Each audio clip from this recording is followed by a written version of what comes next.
Isang mapagpalang umaga sa lahat. This is Birds Tugan TV. Yan, request ng ating isang subscriber na i-penetration test daw natin yung ating laruan na volume 2, Mini Predator volume 2. Ayan. Hindi ko na siya penetration test ng may pintura na. Kasi nga baka matalsikan pa ng pintura. Yun, pumangit pa, mag-uulit-ulit tayo. Ayan, i-upload ko na lang dito sa YouTube yung ating penetration na wala pa siyang pintura. Na-upload ko na rin to sa aking FB page, sa Facebook page ko. I-upload na natin sa ating YouTube channel para makita rin ng mga taga-subaybay natin sa YouTube. Yan. Good day sa lahat. Ayan, penetration test muna natin to kasi wala pang scoop.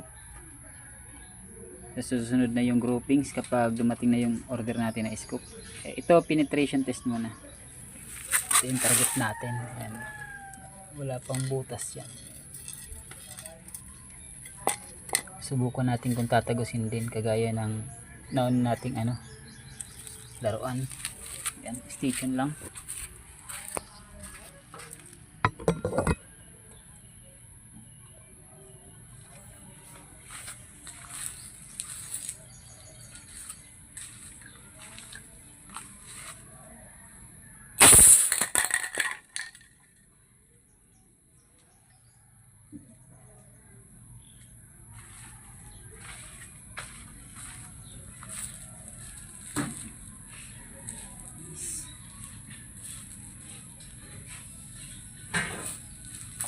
Natalsikan yung mga pintura. Natalsikan yung cellphone ko. Check natin kung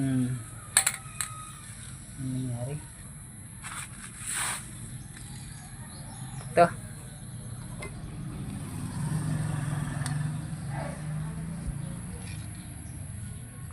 Parang mas powerful ng konti ito. Kasi medyo mahaba yung barrel nito. Ayan, dito siya lumusot. Ay, dito siya may laman pa pala tong andito siya. Yan, ito yung enter nya, dito siya nag-enter. Yan, dito siya lumabas. Ito yung linabasan nya, guys. Malaki. And medyo powerful ng konti nga to kasi medyo mahaba ng konti yung barrel nito. Tsaka yung bala nito saktong 8mm bulitas. Kasi yung barrel natin yan 8.1 yung niya, yung inner diameter. Kaya yung bala niya natin dyan saktong pang 8mm. Pero yung binala ko ngayon 7.95 na bulitas, 7.95mm, kasi nga wala akong stock ng 8mm sakto.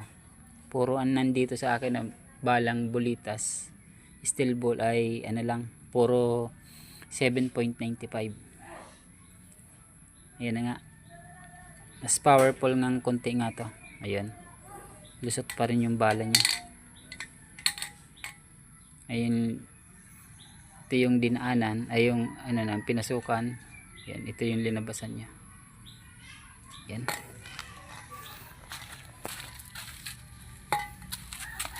Ito yung bala natin, bumuon pa dito sa loob. Kaya mas powerful siya. Yung isa na laruan natin, hindi siya bumaon dun, tumalsik lang.